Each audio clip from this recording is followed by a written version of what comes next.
Success Stories at Two Asian Matchmakers. I'm Mei Huey. And I'm Katie Chen. And today we're going to talk about some of the success stories we've had with Asian men who want to date Caucasian women or non-Asian women. Yeah. And it seems like we've been in this business, since 2007? Long time. And we've been getting more and more Asian guys coming to us who want to date outside of their race. And I think that's awesome. So breaking the stereotypes. So Katie, tell us about a couple of your clients that you recently matched up that we've had a lot of success with. Well, it's not the easiest type of client, but it's wonderful to have that kind of success and hear it working out. And so the guys that we have worked with, they are Asian American, and let's see, they tend to be, one guy's 5'10", one guy's like 6'2", and they work in creative fields. They're executives in a marketing company. So I don't know, there just seems to be certain types of guys that have more success with the non-Asian women because they're that type.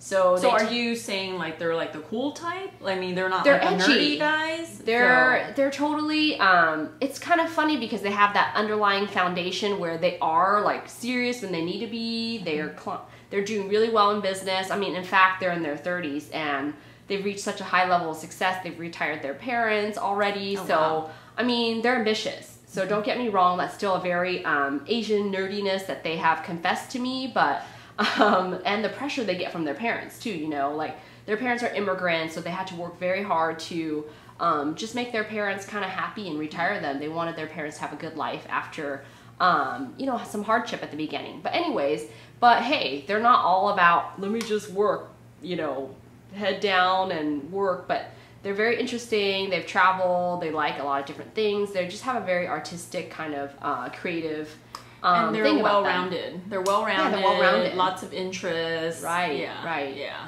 So the women that want these type of guys, well, they're Caucasian, but they also have, I guess, quote-unquote Asian values. They want to have families. They want a stable guy. The women that you set them up with, that the women want a guy who's educated, who's smart. Right. Right? And where else are you going to meet a bunch of smart, educated go-getters? Like Asian men, that's like the top of the charts. So these guys are educated, smart, they want family, they want to have kids. Right. So they have all that going for them. And what else about the women? They want stability, right? Yeah, they want some stability because the guys they're meeting, maybe just within their own circle, they're not finding that. The guys are still like, oh, I'm in my 30s, I have no pressure to get married, I have no pressure to have kids. So why am I working so hard to be so successful? So because they're not finding it in other communities, they're like, well, I did, you know, meet an Asian guy who's in media or creative fields who does really well, and I get along with him, I joke around with him, and so they feel like, hey, well, I should find a matchmaker who has these type of guys too. So and you know what? A lot of success we've had with Asian men are Latina women. Yeah, Latina a lot of women Latina are women.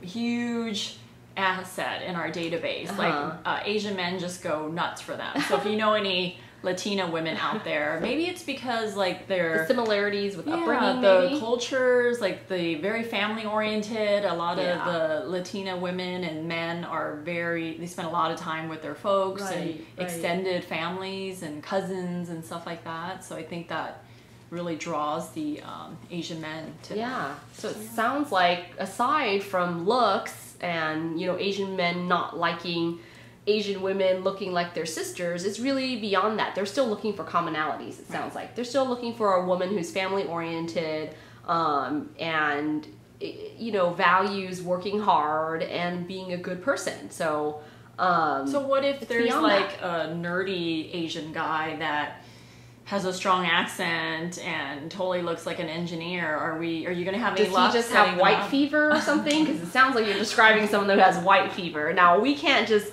make magic happen. It has to be natural, you know. So if you are that guy who's nerdy and hasn't been exposed to Western culture a lot, well, you have to ask yourself, is that woman who's very westernized a good fit for me? So that's really where you should start. If it's so hard, then maybe it's not going to be naturally. People say fall in love for a reason, right? You just fall in love. It's not like forcing yourself to get falling into love. So I don't know. I mean, the odds are very low because look at commonalities. If you're just wanting someone because they're not Asian, then it's like a white guy who wants a woman just because she's Asian. It's not gonna work out in the end. You need to find a good match, I think. Okay? Just curious. So for more tips like these, you can check us out at twoasianmatchmakers.com. Bye. Bye.